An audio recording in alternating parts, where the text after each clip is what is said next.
Senhor, meu irmão e minha irmã. Que Deus te fortaleça, te dê graça, em nome do Senhor Jesus. Estamos aí mais um culto online pela Assembleia de Deus Central de Iguape.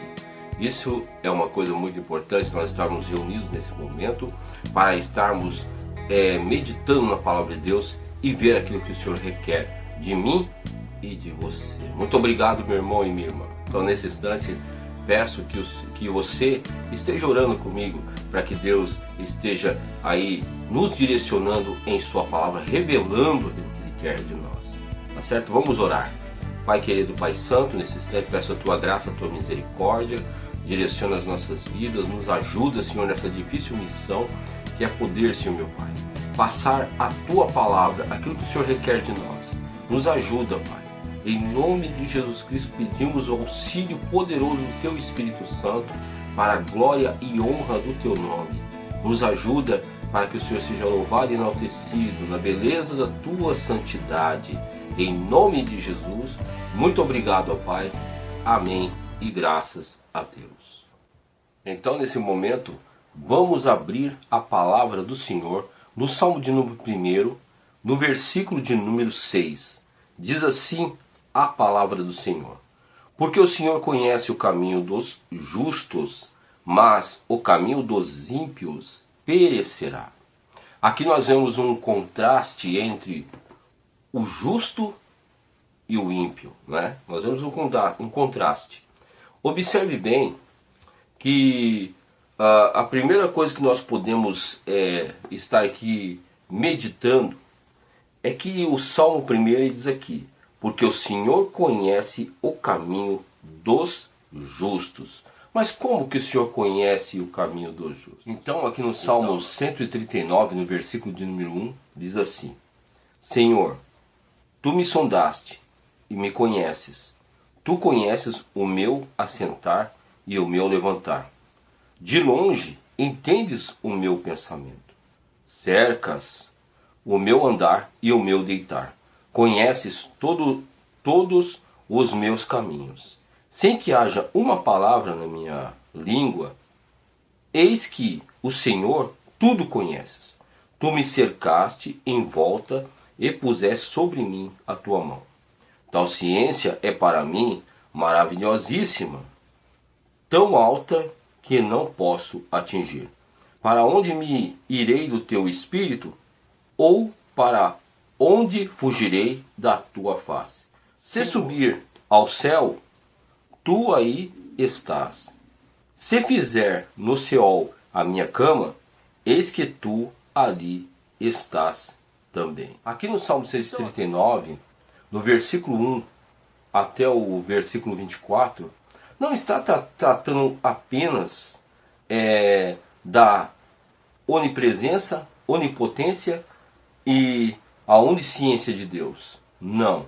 Mas está tratando também de uma intimidade entre o salmista e o seu Criador. É isso que nós devemos entender.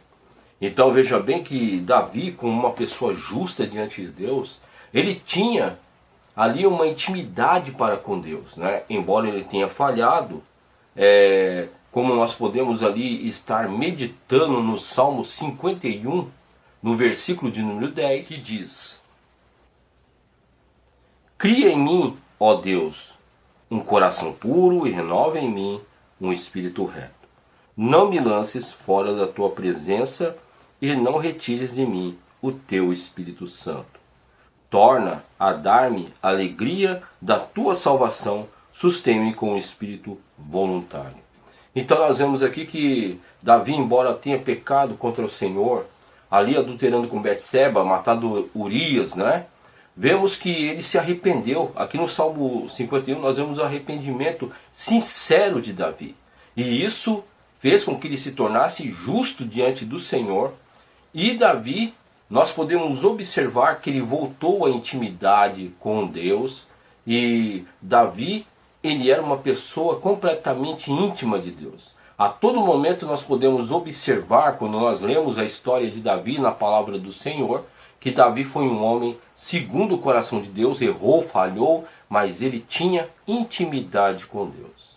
E quando nós vemos aí o Salmo, Salmo 1, podemos também estar vendo que o justo, ele tem intimidade para com Deus, não é? E essa intimidade parte de um conhecimento de Deus. Porque no Salmo 139, como nós acabamos aqui de ler alguns versículos, se nós formos meditar em todo ele, a todo momento o Salmo está apontando para uma intimidade com Deus. Então que eu e você venhamos a ter essa intimidade com Deus, né? Como diz ali no Salmo 139. Né? Nós muitas vezes vemos esse salmo de uma maneira até técnica, né? De que Deus, ele é onisciente, ele é onipresente, ele é onipotente. Mas não é somente isso. Se nós podemos observar, nós vamos ver uma profunda intimidade entre o salmista e Deus. E isto é para a nossa aprendizagem, para que nós também venhamos a ter intimidade com o Senhor. Então, voltando ao Salmo 1, veja bem, porque o Senhor conhece o caminho dos justos. Será que Deus conhece que eu e você somos justos diante dele? Será que Deus pode falar que nós somos justos? Porque a exemplo de Jó e a exemplo de Noé, Deus, ele deu testemunho desses dois homens, né? que eles eram retos, íntegros e justos em sua geração. Então, é isso que Deus espera de mim e de você neste mundo depravado, nesse mundo mau, esse mundo tenebroso. Então que eu e você venhamos a ter a justiça de Deus em nosso coração e sermos justos nessa geração, porque Deus está procurando pessoas que sejam justas. Então, meus amados, aí observando o Salmo 1, versículo de número 1, diz assim: bem-aventurado o varão que não anda segundo o conselho dos ímpios. O primeiro conceito aqui que nós observamos sobre o justo é que ele não vai andar, no conselho dos ímpios, né? Quer dizer, ele vai refutar, ele vai ficar longe dessas pessoas. A segunda coisa que nós podemos observar, nem se detém no caminho dos pecadores. Então o justo não vai ficar junto com o pecador, né? Conjecturando as suas ideias, ficar confabulando, né? Coisas que não agradam a Deus, sensualidade, prostituição, mentira, né? Essas coisas aí, o justo ele está longe dessas coisas, por isso que ele é tido como justo diante de Deus. E outra coisa aqui que nós podemos observar, nem se assenta da roda dos escarnecedores. Escarnecedores, aqueles que tiram sarro, aqueles que, sabe, ficam utilizando de uma maneira pejorativa, né? O gracejo, fica ali muitas vezes apontando as pessoas, dando risada, tirando sarro de defeito físico, tirando sarro da fisionomia, tirando sarro de uma maneira que na verdade não agrada a Deus. Então, essas são as características do justo, né? O justo não vai ficar fazendo essas coisas não, meus amados. Não vai ficar fazendo essas coisas, né? Mas diz a palavra do Senhor ainda: antes tem o seu prazer na lei do Senhor, e na sua lei medita de dia e de noite. O que significa aqui meditar de dia e de noite? Significa que a palavra de Deus é o norte do justo, né? Significa que a palavra de Deus é tudo para o justo. Então, tem algumas coisas que nós devemos entender. Que a palavra meditar significa o quê? É a mesma coisa que o boi faz, né? Então, o boi, ele come ali o seu capim, ele come, joga no seu estômago, joga para a boca novamente. Então é a palavra ruminar, né? No original está assim. Então nós devemos estar ruminando a palavra de Deus, devemos estar meditando na palavra de Deus.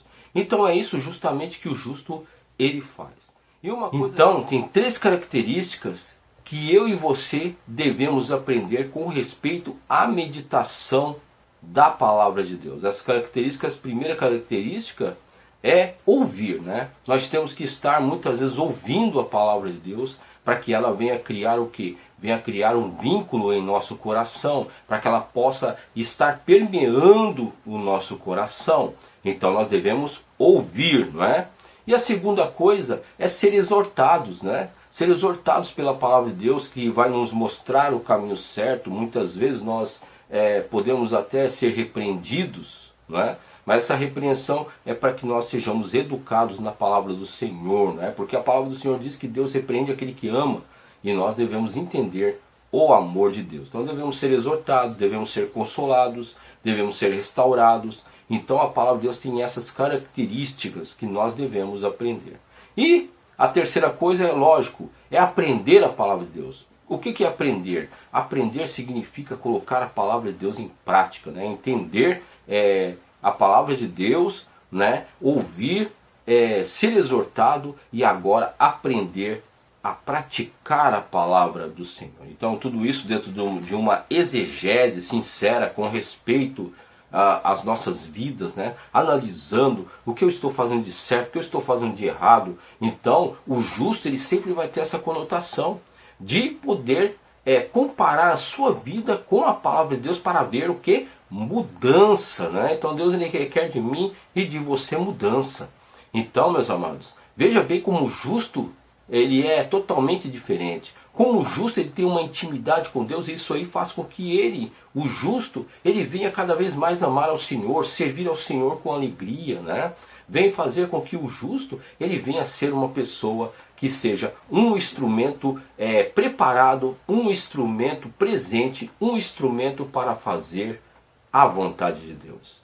Então que eu e você sejamos dessa forma. Aí nós vemos, né, pelo justo ter prazer na lei do Senhor, de ouvir, de praticar, né, a palavra do Senhor. No versículo de número 3, nos fala também sobre as beneficências desse tipo de atitude. Olha só o que diz aqui. Pois será como uma árvore plantada junto a ribeiros de água, a qual dá o seu fruto na estação própria, e cujas folhas não caem, e tudo quanto fizer prosperará. Então vemos aqui que o justo, por estar meditando na palavra de Deus, por estar se afastando de pessoas que não são boas, que vão estar infectando, que vão estar aí contaminando a sua vida, né? Porque lá em 1 Coríntios, no capítulo de número 15, versículo 33, diz que as más conversações corrompem os bons costumes. Então, veja bem que o justo se colocando à parte dessas pessoas que não são boas, né, que vão trazer uma certa contaminação para a sua vida, vemos que existe muito benefício, né?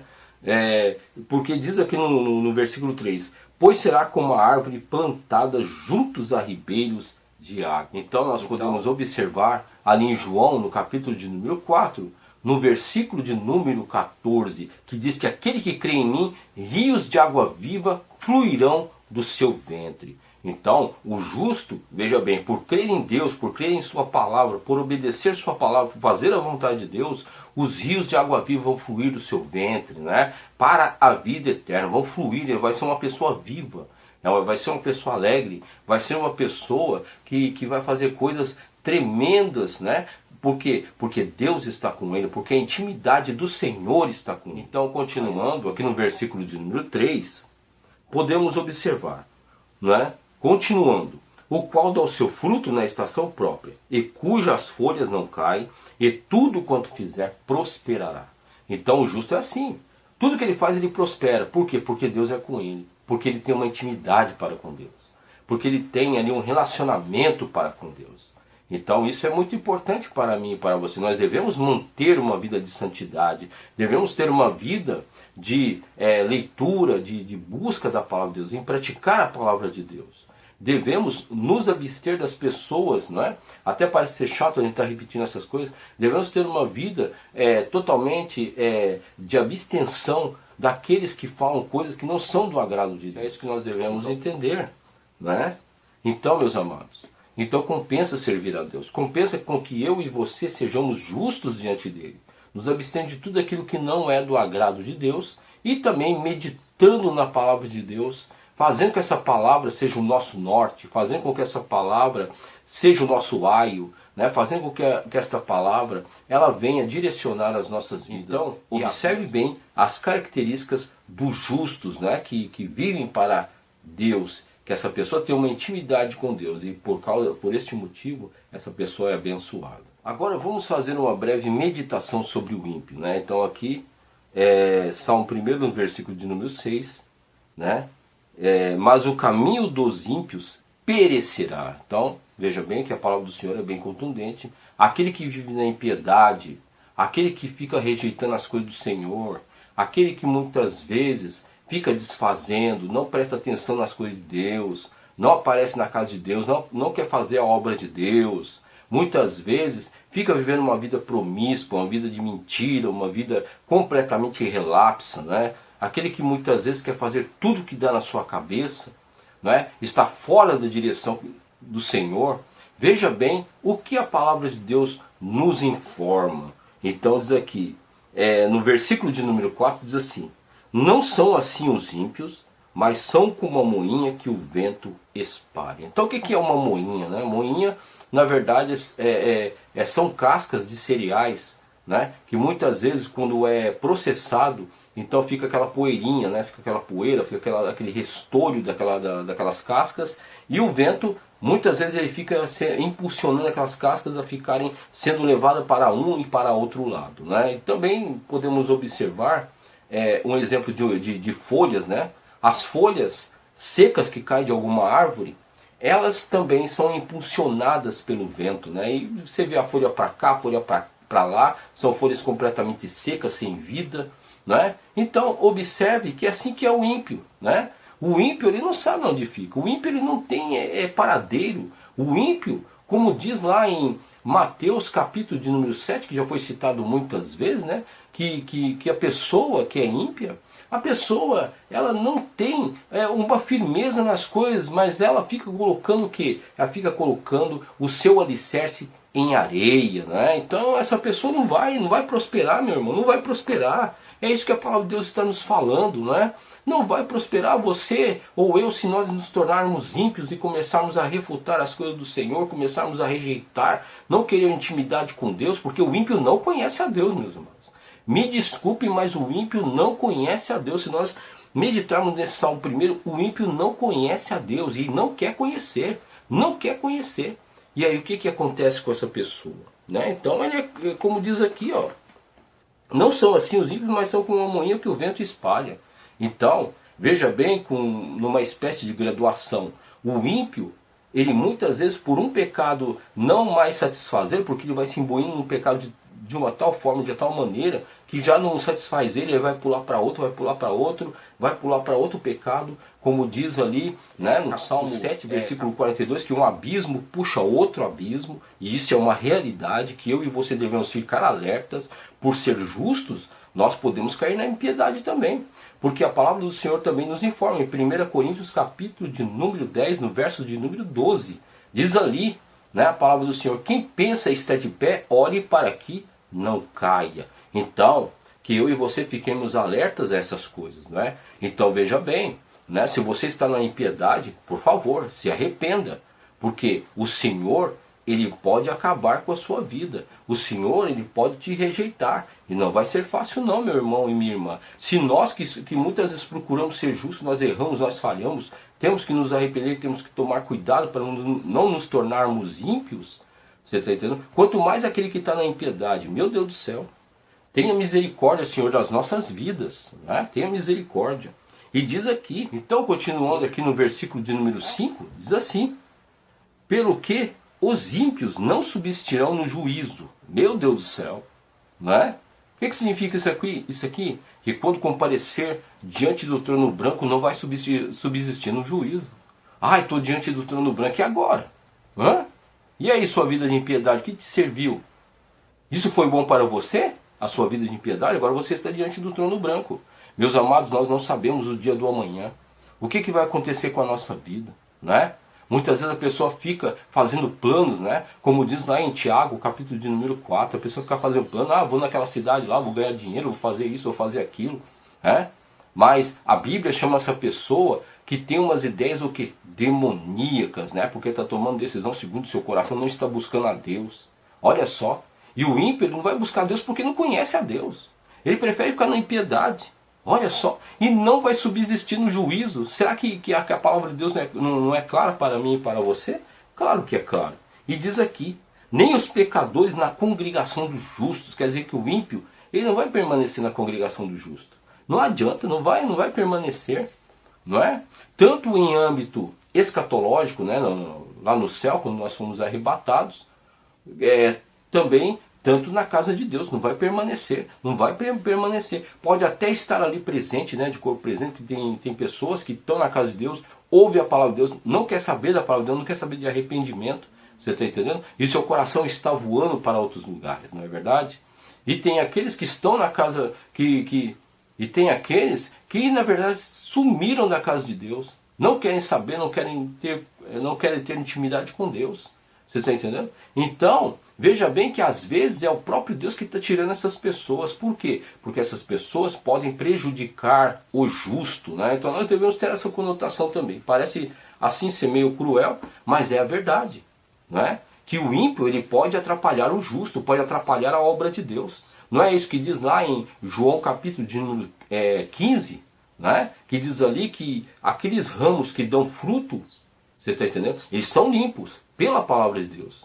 E também diz ali que Deus ele vai arrancar o quê? Os galhos, né? Aqueles galhos secos que não dão fruto.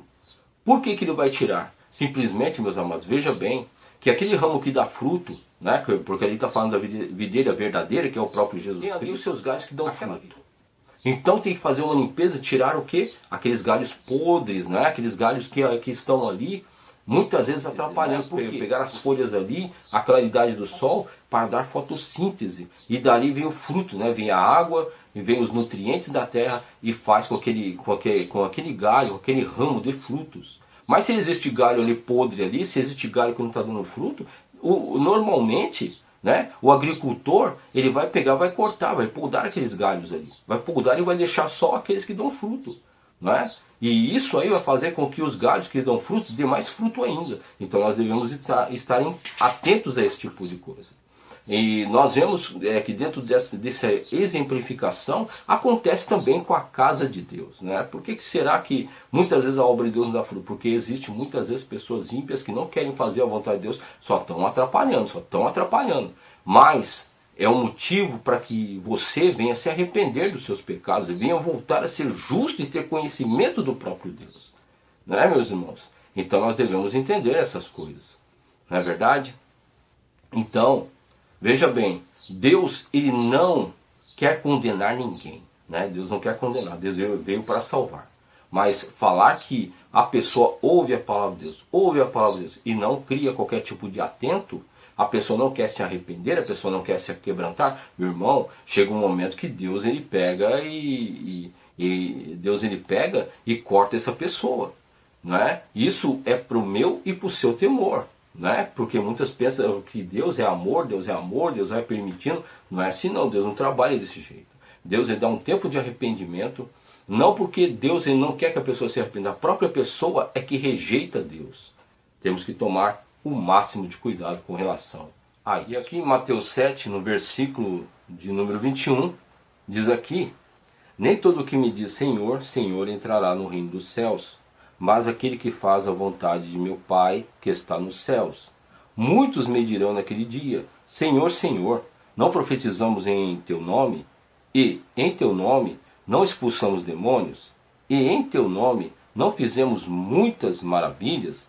E então lhes direi abertamente: nunca vos conheci, apartai-vos de mim, vós que praticais a iniquidade. Então quer dizer que a pessoa ela pode ser ímpia e estar fazendo a obra de Deus? Claro que sim, pode. Por quê? Porque muitas vezes a pessoa que é ímpia, ela está buscando a sua própria promoção, né? Os incentivos do seu coração que são completamente errados, né? Então isso aí Deus está vendo tudo, meus amados. Deus está vendo. Então aqui diz que a pessoa profetizava, diz que a pessoa usava, né? Diz aqui, ó, muitos me dirão naquele dia: Senhor, Senhor, nós não profetizamos em teu nome, e em teu nome não expulsamos demônio, não é? E em teu nome não fizemos muitas maravilhas. Quer dizer que estava na obra de Deus, fazendo a obra de Deus, fazendo maravilhas com o nome de Jesus, fazendo as coisas de Deus, né? Dependendo das motivações do seu coração, dependendo daquilo que ele acha que está fazendo que está certo e muitas vezes está errado, temos que tomar o máximo de cuidado. Então, o Senhor dirá abertamente. Então, lhes direi abertamente, explicitamente. Eu vou falar na cara, na lata da pessoa. Olha só: nunca vos conheci, apartai-vos de mim, vós que praticais a iniquidade. Meu Deus do céu. Já pensou, meu irmão? Já pensou, minha irmã? De repente a gente está no reino dos céus lá e de repente Deus fala assim, ó: apartai-vos de mim, vós que praticais a iniquidade. Vejamos o incentivo do nosso coração. Vejamos a forma como nós estamos tratando a obra de Deus. Que eu e você não venhamos a ser iníquos e venhamos a ser o que? Rejeitados da congregação dos justos, né? Que nós não venhamos ser julgados no juízo, mas que nós venhamos a ser justos diante do Senhor, justificados pelo sangue de Cristo, justificados para a glória de Deus, tá certo? Então que Deus te abençoe, vamos meditar nessa palavra, vamos ficar nela, porque Deus tem o melhor para mim e para você. Vamos orar em nome de Jesus. Pai querido, Pai santo, em nome de Jesus, te louvo e te agradeço por esse momento maravilhoso que foi a meditação da tua palavra. Nos ajuda, Senhor, a ser pessoas justas, pessoas que amem ao Senhor de todo o coração, e nós venhamos a ser justos, Senhor meu Pai, em nome de Jesus, segundo a tua palavra, como diz o Salmo 1, que nós venhamos a ter conhecimento do Senhor, que nós venhamos a meditar da sua palavra, que nós venhamos, Senhor meu Pai, a nos apartar dos ímpios, Pai amado, aqueles que querem praticar iniquidade. Meu Deus dos céus, em nome do Senhor Jesus, para que nós venhamos a estar na congregação dos justos e para que o juízo não chegue até nós, Pai querido, Pai santo, mas que nós também não sejamos, Senhor meu Pai, como o ímpio, que muitas vezes é como uma moinha que vai de um lado para o outro, não tem paradeiro, Senhor, e não te conhece, e muitas vezes, Senhor meu Pai, fica na prática da iniquidade, e muitas vezes o incentivo do seu coração, mesmo que seja na obra de Deus, mesmo querendo fazer a obra de Deus, muitas vezes é desviar o justo, contaminar a igreja do Senhor, parar a obra de Deus. Que o Senhor tenha misericórdia, Senhor, que nós não sejamos dessa forma, desse jeito. Nos ajuda, Pai, a viver e andar conforme a Tua palavra. Meu Deus, tenha misericórdia de nós. Venha quebrar toda a aguilhão, toda a obra contrária. Proteja a Tua obra, Senhor. Proteja o Teu povo, Senhor, meu Pai, de todas as pessoas ímpias que querem, Senhor, meu Pai, fazer a Tua obra gato e sapato. No nome de Jesus Cristo, que como diz a Tua palavra, o Senhor conhece quem é. O Senhor conhece, Senhor meu Pai, o trigo e o joio, e no final dos tempos o Senhor vai estar fazendo essa separação. Em nome do Senhor Jesus, eu te peço, te agradeço, que o Senhor nos abençoe e que nós venhamos a ficar firmes em Jesus Cristo, porque a Tua palavra diz, Senhor, que aqueles que confiam no Senhor serão como o monte de Sião, que nunca vão ser abalados. Te louvo e te agradeço neste momento, para a glória de Deus. Amém e graças a Deus. Então que Deus abençoe e fique com Deus. O Ministério de Intercessão, Evangelismo e Missões convida toda a igreja para o culto de oração, todas as quintas-feiras a partir das 19 horas. Você é o nosso convidado especial para estar se fortalecendo no Senhor.